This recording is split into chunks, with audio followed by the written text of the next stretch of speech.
body will be full of light. But if your eye is bad, your whole body will be full of darkness.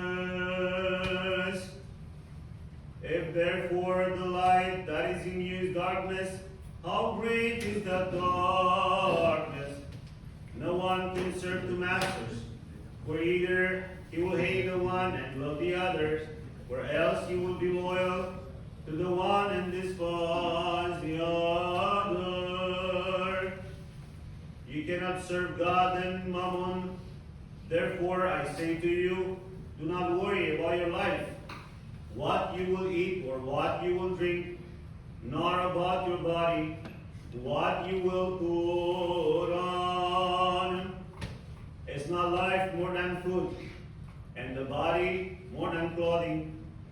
Look at the birds of the air, for they neither sow nor reap or gather into barns, yet your heavenly Father feeds them. Are you not of more value than they?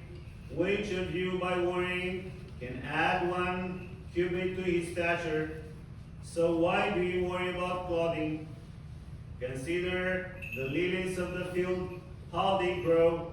They neither toil nor spin, and yet I say to you that even Solomon in all his glory was not arrayed like one of these. Now if God so clothed the grass of the field, which today is and tomorrow is thrown into the oven, will he not much more clothe you, O you of little faith? Therefore do not worry, saying, what shall we eat? Or what shall we drink? Or what shall we wear? For after all these things the Gentiles seek. For your heavenly Father knows that you need all these things. But seek first the kingdom of heaven and his righteousness, and all these things shall be added.